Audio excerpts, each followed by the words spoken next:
En el jardín mojado de una mansión lujosa, la tormenta ocultaba un secreto imposible de ignorar. Dos niñas gemelas, empapadas y temblando, se abrazaban con desesperación bajo la lluvia. No esperaban un juguete ni un regalo, sino algo mucho más simple: que alguien las recogiera en casa. Desde el coche recién estacionado, un millonario quedó paralizado. Eran sus hijas. ¿Cómo podían estar solas a la intemperie? Lo que estaba a punto de descubrir no solo pondría a prueba su corazón, sino también el verdadero valor de la palabra Padre. Y antes de continuar, permíteme desearte calma y bendiciones.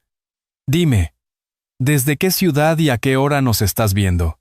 La tormenta de septiembre cubría Madrid con un manto gris. El agua golpeaba contra el parabrisas del Mercedes de don Carlos Herrera, que mantenía las manos firmes sobre el volante mientras avanzaba hacia las afueras de la ciudad. Hacía semanas que no pisaba suelo español. Reuniones interminables en Tokio, firmas de contratos millonarios y cenas de negocios lo habían mantenido ocupado. En su mente aún resonaban los brindis con sake y los flashes de las cámaras. Pero ahora su objetivo era otro: regresar a su chalet en La Moraleja y sorprender a su familia. Carlos era un hombre reconocido, de esos que aparecen en revistas económicas como ejemplo de éxito. Sin embargo, el brillo de los negocios había oscurecido lo esencial: la calidez del hogar. En su interior llevaba años convencido de que Lucía y Clara, las gemelas de 8 años que lo llamaban papá, no eran realmente hijas suyas. Su esposa, Isabel Torres, se lo había repetido con frialdad en más de una ocasión: acepta tu rol, Carlos. Ellas son parte de nuestra fachada. Nada más. Y él, cansado de discutir, lo había creído. Prefería concentrarse en cifras y fusiones antes que cuestionar su vida privada. Aquel día, sin embargo, sentía una extraña ansiedad. Había adelantado 2 jornadas su regreso, con la ilusión casi infantil de sorprender a las niñas.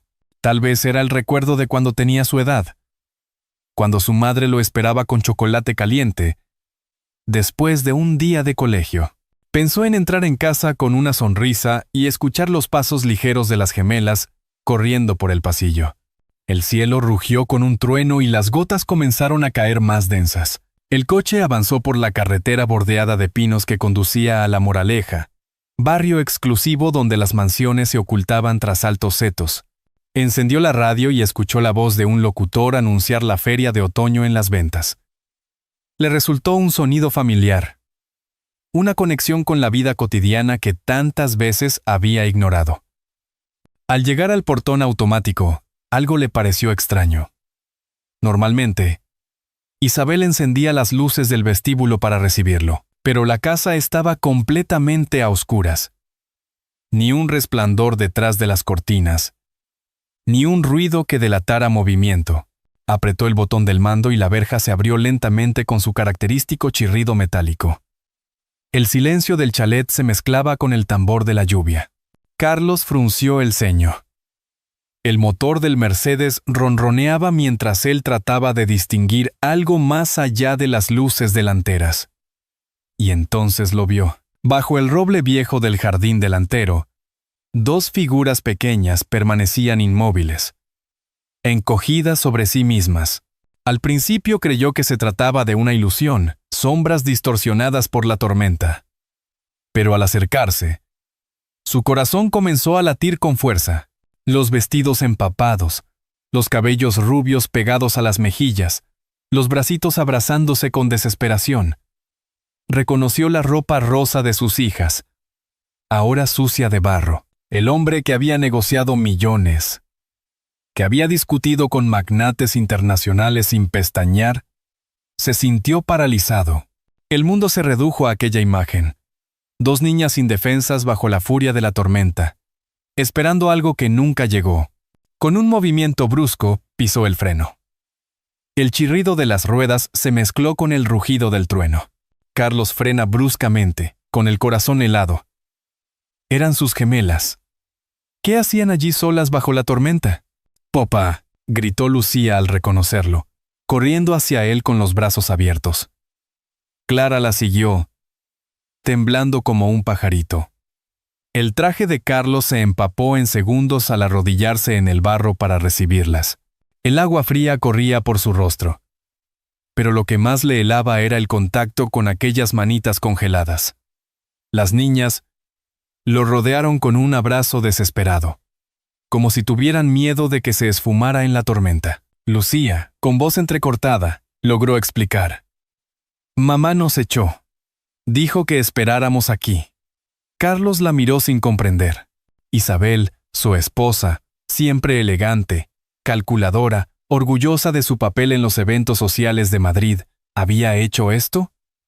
Intentó abrir la puerta principal, pero estaba cerrada con llave. Probó con la entrada lateral, con la del garaje. Todas inútiles. El silencio de la casa resultaba insoportable. Como si hubiese sido abandonada a toda prisa, con el corazón latiendo en las sienes, buscó una solución. Recorrió el chalet bajo la lluvia hasta encontrar la ventana de la cocina. Uno de los cristales estaba agrietado, como si alguien hubiera salido con prisa. Se quitó la chaqueta y, cubriéndose la mano, golpeó hasta abrir un hueco. El vidrio le arañó la piel y un hilo de sangre resbaló por sus dedos, pero no le importó. Con esfuerzo, logró entrar. El interior era un caos. Sillas volcadas, cajones abiertos, ropa tirada por el suelo. El olor a humedad se mezclaba con el del perfume de Isabel, todavía flotando en el aire como un recuerdo cruel. Carlos retrocedió hasta el jardín y volvió con las niñas en brazos. Las instaló en el salón. Encendió la chimenea y buscó mantas. El fuego crepitó, iluminando los rostros pálidos de Lucía y Clara. Fue entonces cuando Lucía sacó de su bolsillo un móvil rosa. «Papá, mira». Mamá grabó esto antes de irse. Con dedos temblorosos, le entregó el aparato. Carlos pulsó el botón y la pantalla iluminó la penumbra. Allí estaba Isabel. Llevaba puesto el conjunto de Chanel que él mismo le había regalado por su último aniversario. Su peinado perfecto y su sonrisa helada no correspondían a una mujer desesperada, sino a alguien que había planeado cada detalle. «Carlos», decía con voz firme, «toda esta farsa se acabó. Nunca quise ser madre, y tú lo sabías. Estas niñas son solo tu problema. Yo merezco una vida mejor». Lejos de esta cárcel disfrazada de lujo, las palabras golpeaban como martillazos. Carlos no podía creer lo que escuchaba. Isabel hablaba con desprecio, como si Lucía y Clara fueran objetos y no dos criaturas vivas. Y lo peor, entre líneas dejaba caer frases ambiguas que sembraban una duda insoportable sobre quién era el verdadero padre de las gemelas. Lucía lloraba en silencio, apoyada en el hombro de su hermana. Clara apenas respiraba, con la mirada fija en la pantalla. Carlos sintió cómo se derrumbaba todo lo que había dado por seguro en su vida: su matrimonio, su papel de padre, incluso la certeza de pertenecer a una familia. Con rabia, pausó el video y bajó el móvil. Miró a sus hijas, sus ojos azules, sus cabellos rubios pegados al rostro húmedo, la fragilidad de sus cuerpos cubiertos apenas por las mantas, y se preguntó, ¿acaso Isabel había dicho la verdad? ¿Y si aquellas niñas no eran suyas? La duda le atravesó como un rayo. Pero al mismo tiempo algo más fuerte lo hizo reaccionar. En ese instante, mientras Lucía lo abrazaba con desesperación y Clara buscaba refugio en sus brazos, comprendió que nada podría justificar el abandono. El fuego de la chimenea iluminaba el salón desordenado. Carlos sabía que debía tomar una decisión: creer en las palabras venenosas de Isabel o buscar la verdad por sí mismo. Carlos observa la pantalla con incredulidad. La mujer que había amado se reía de él y dejaba entre líneas una duda insoportable sobre quién era el verdadero padre de las niñas. La madrugada en La Moraleja era silenciosa. rota solo por los sollozos de Lucía y Clara, desde la bañera, envueltas en toallas calientes. Carlos se había movido como un autómata, buscando jabón infantil y un secador de pelo que no recordaba haber usado jamás. El vapor llenaba el cuarto de baño, y el olor a champú de manzanilla le devolvía recuerdos de su propia infancia, cuando su madre lo peinaba con paciencia antes de ir al colegio. Las niñas tiritaban, no solo por el frío, sino también por el miedo. Carlos les frotaba los brazos con torpeza, intentando devolverles algo de calor humano. En su interior, sin embargo, las palabras de Isabel seguían repitiéndose como un eco venenoso. Estas niñas son solo tu problema. Se preguntaba si todo había sido una mentira, si durante 8 años había vivido engañado. Al salir del baño, preparó un rincón improvisado en el salón. Encendió la cafetera. El aroma a café recién hecho invadió la estancia y encontró en la despensa un poco de pan duro y leche. No era un desayuno digno de su estatus, pero en aquel momento se convirtió en un banquete. Colocó todo en la mesa, observando cómo Lucía mordía el pan con hambre contenida mientras Clara solo mojaba trocitos en la leche tibia. Carlos se sentó frente a ellas, sin traje, con la camisa arrugada y los puños manchados de sangre seca del corte en la mano. Las miraba con una mezcla de ternura y desconcierto. Fue entonces cuando notó los pequeños gestos. Lucía partía el pan en 2. Lo colocaba en fila con un cuidado casi ritual, exactamente como él lo hacía de niño cuando ayudaba a su madre en la cocina de Burgos. Clara, por su parte, revolvía la leche con la cuchara y se reía en silencio de las burbujas, el mismo juego que él practicaba décadas atrás. Esos detalles encendieron en su interior una chispa. ¿Y si las niñas eran más suyas de lo que Isabel había querido admitir? ¿Y si toda aquella historia de que no eran hijas biológicas no era más que otra manipulación para tenerlo atado? Lucía lo observaba en silencio. Sus ojos brillaban con una madurez dolorosa, impropia para su edad. Finalmente habló. «Papá, no te vayas otra vez. Nosotras solo queremos que estés aquí». La frase le atravesó como una flecha. Carlos pensó en los años que había pasado en hoteles, salas de juntas, aeropuertos, convencido de que proveer económicamente era suficiente. Comprendió que había abandonado algo mucho más valioso: la presencia. Decidió que no podía seguir con dudas. Necesitaba respuestas. Al terminar el improvisado desayuno, llamó al licenciado Fernando Álvarez, su abogado de confianza. Con voz grave le pidió una reunión urgente. Necesitaba iniciar una investigación, aclarar la situación y, sobre todo, confirmar la paternidad. Fernando, sorprendido por la hora, prometió moverse de inmediato. La tormenta había cesado. Tras los ventanales solo quedaban gotas resbalando en silencio, como lágrimas del cielo. Carlos acomodó a las niñas en el sofá, las arropó con mantas secas y permaneció sentado junto a ellas hasta que sus respiraciones se hicieron más tranquilas. Mientras las veía dormir, se preguntaba cuántas veces las había mirado sin realmente verlas. El reloj marcaba las 3 de la madrugada cuando, exhausto, encendió de nuevo el móvil de Lucía. El video de Isabel estaba pausado justo en el instante en que sonreía con crueldad. Cerró los ojos y apretó el puño. No podía permitir que esas palabras destruyeran lo que aún quedaba en pie. Fue entonces cuando Lucía, medio dormida, abrió los ojos y lo miró fijamente. Con voz débil, cargada de una seriedad que lo desarmó, preguntó: «Papá, ¿eres de verdad nuestro padre?». Carlos se quedó sin respuesta. Y en ese silencio nace la certeza de que debía saber la verdad aunque le doliera. El amanecer llegó cubriendo Madrid con un velo gris. Don Carlos Herrera abrió los ojos en el sillón del salón, con el cuello dolorido y el cuerpo pesado por el cansancio. A su lado, Lucía y Clara dormían enredadas bajo una manta, sus respiraciones aún agitadas. Durante la noche había permanecido despierto más de una vez para comprobar que seguían allí, como si temiera que desaparecieran al menor descuido. El timbre del móvil lo sobresaltó.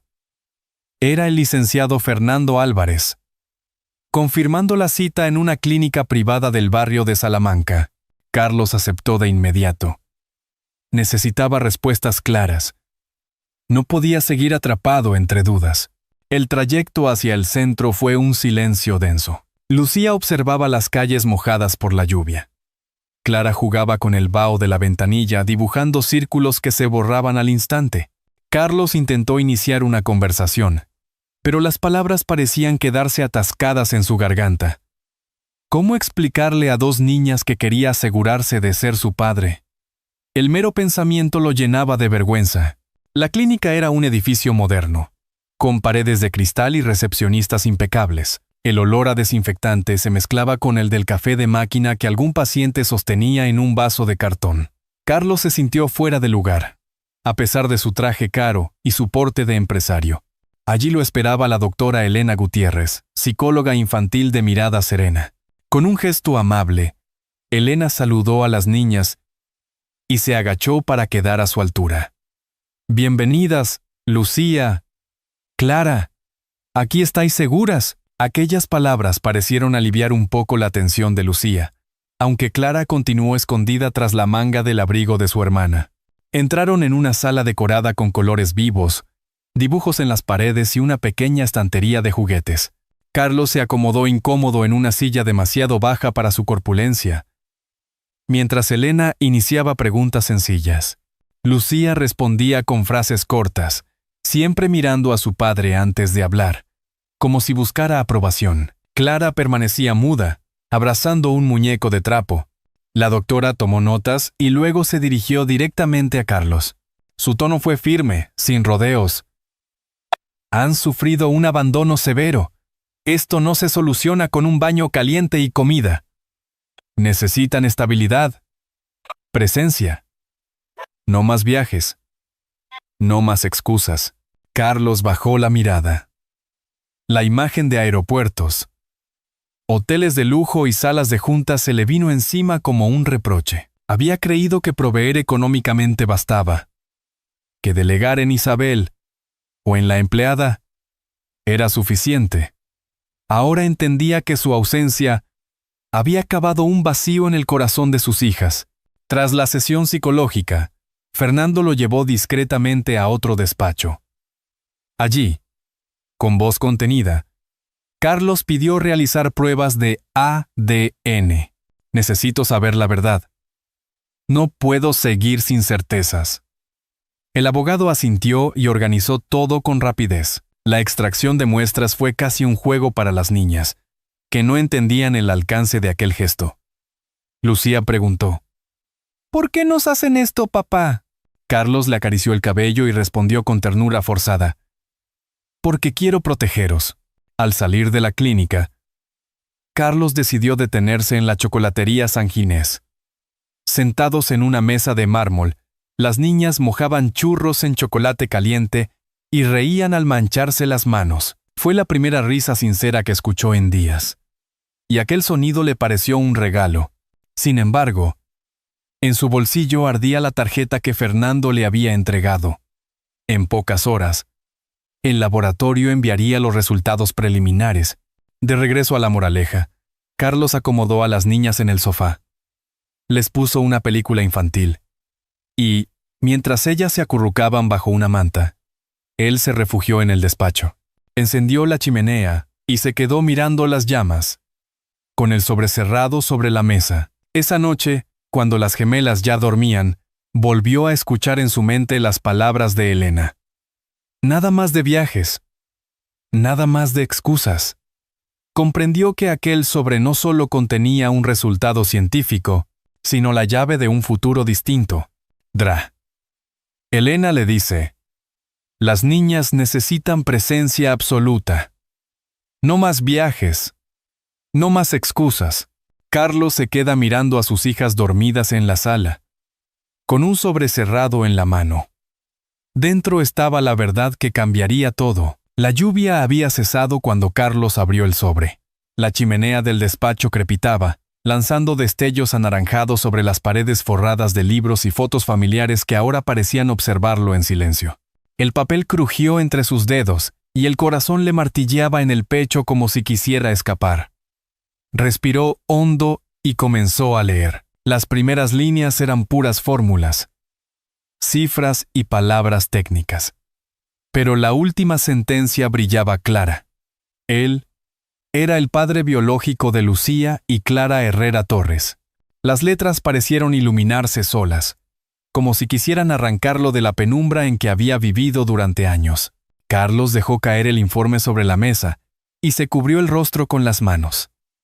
Las lágrimas llegaron sin pedir permiso, recorriendo sus mejillas y cayendo sobre el escritorio de roble. Toda la rabia, la culpa y la incredulidad se desbordaron en ese instante. Pensó en cada ocasión en que Isabel había repetido con frialdad que aquellas niñas no eran suyas, en las veces que él lo aceptó para evitar discutir, en todos los silencios que habían cavado un abismo entre él y sus hijas. Lucía, al escuchar el sollozo ahogado de su padre, se acercó desde el pasillo. Lo encontró inclinado hacia adelante, con los hombros sacudidos. «Papá, ¿qué pasa?», preguntó con voz temerosa. Carlos la atrajo hacia sí, hundiendo su rostro en el cabello húmedo de la niña. «Perdón, hija. No lo supe. Pero siempre fuisteis mías». Su voz se quebraba, pero cada palabra era un hilo que tejía un nuevo vínculo. Lucía lo abrazó con fuerza, como si aquella confesión borrara de golpe todas las dudas. Clara, que se mantenía en la puerta con su inseparable muñeco de trapo, dio un paso tímido hacia adelante. Sus labios temblaron y, tras días de silencio, susurró apenas audible: «Papá». Esa palabra, tan simple y tan esperada, golpeó a Carlos como un relámpago de amor y redención. La tomó en brazos, y por primera vez las tres respiraron al mismo ritmo, unidos por un lazo que nada podría romper. La noche continuó, pero ya no era igual. Carlos decidió prepararles algo especial. Fue a la cocina y, con manos torpes, batió huevos, cortó patatas y encendió la sartén. El olor a aceite caliente llenó el chalet, mezclándose con el del pan recién comprado esa tarde. Lucía se sentó en la encimera, observando cada movimiento, mientras Clara se acurrucaba en una silla con los ojos muy abiertos. «¿Tú sabes cocinar, papá?», preguntó Lucía entre risas. Carlos sonrió, con el delantal mal ajustado. «Estoy aprendiendo por vosotras». La tortilla de patatas quedó algo desbordada, pero a las niñas les supo a gloria. Era la primera vez que compartían una cena cocinada por él, y ese detalle lo llenó de un orgullo inesperado. El comedor, que tantas veces había sido escenario de cenas silenciosas con Isabel, recuperó una calidez olvidada. Más tarde, en el salón, Carlos las arropó en el sofá con mantas suaves.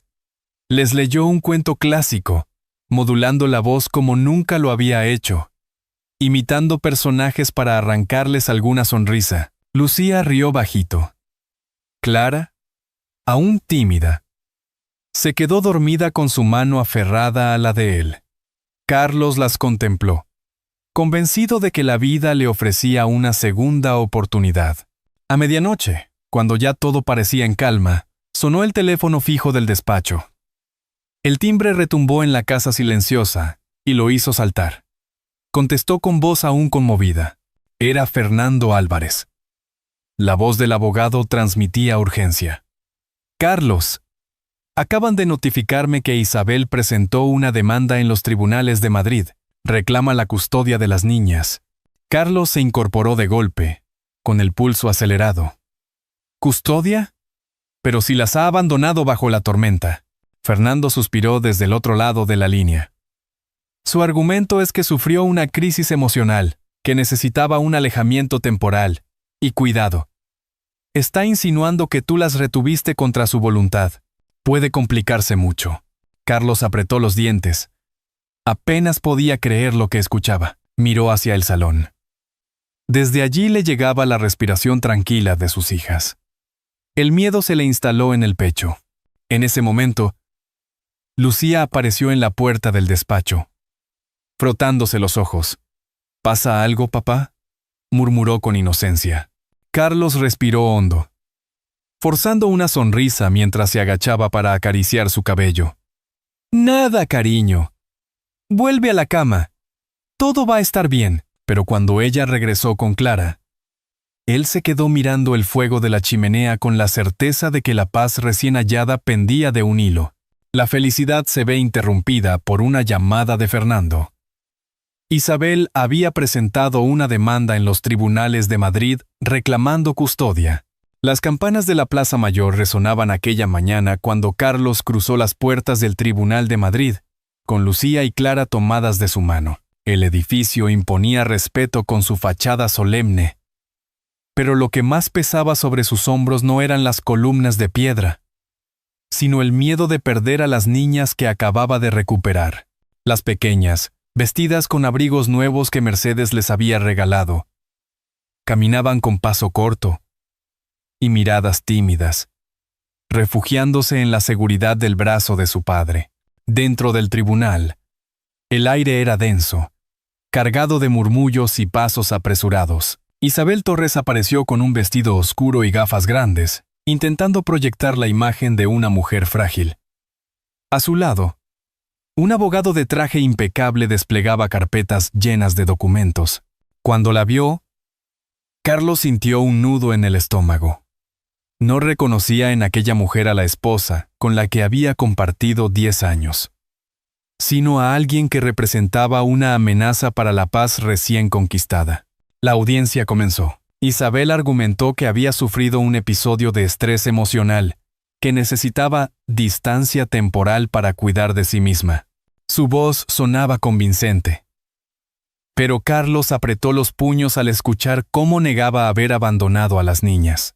El abogado contrario incluso presentó supuestas pruebas, informes médicos manipulados, fotografías sacadas de contexto, y hasta un testimonio dudoso que insinuaba que Carlos era incapaz de brindar un hogar estable.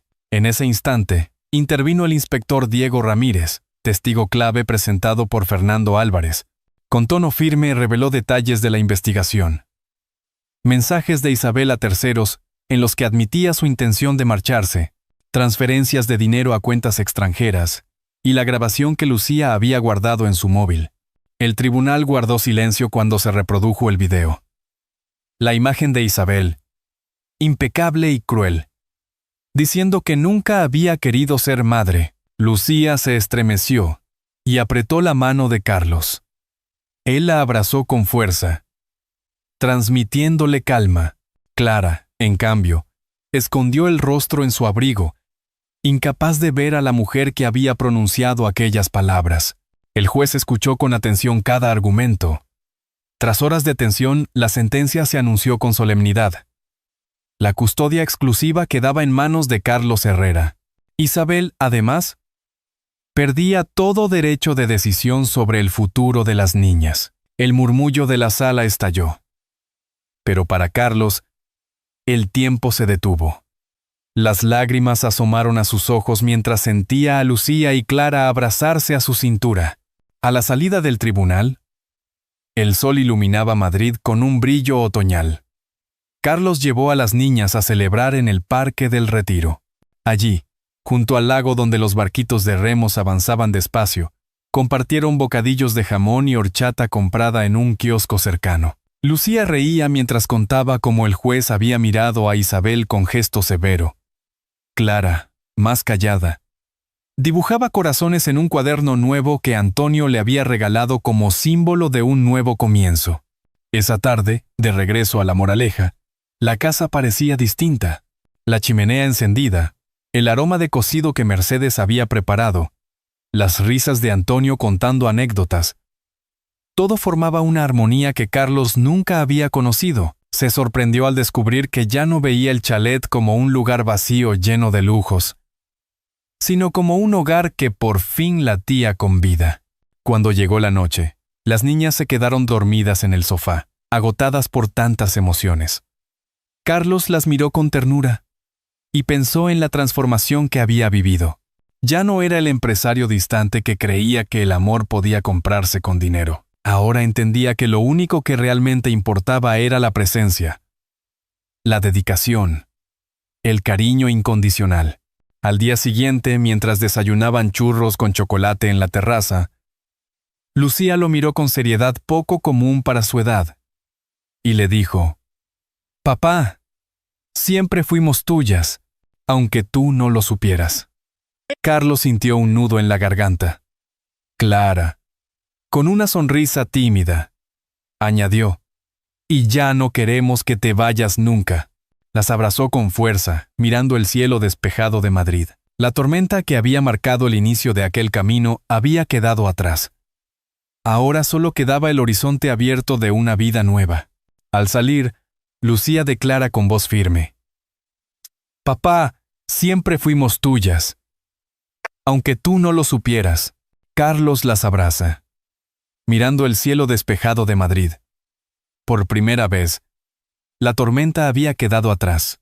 Hay momentos en la vida que dejan una huella imborrable. Para Carlos, aquel empresario acostumbrado a cifras y viajes, el verdadero tesoro no se encontraba en contratos ni en reconocimientos públicos, sino en las manos frágiles de sus hijas, que lo esperaban con miedo bajo la tormenta.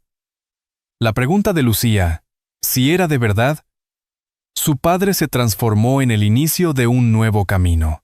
Y ahora, al escuchar esta historia, querido oyente, le invito a dejar un 1 si la sintió cercana, o un 0 si cree que podría ser distinta. Lo esencial de este relato es claro. El amor incondicional tiene la fuerza de reparar lo roto y de devolver la esperanza, incluso en medio del dolor. La riqueza material se desvanece, pero el calor de un hogar, la presencia en el día a día, esas son las herencias que perduran. Todos, en algún momento, hemos fallado o nos hemos alejado de quienes más nos necesitaban.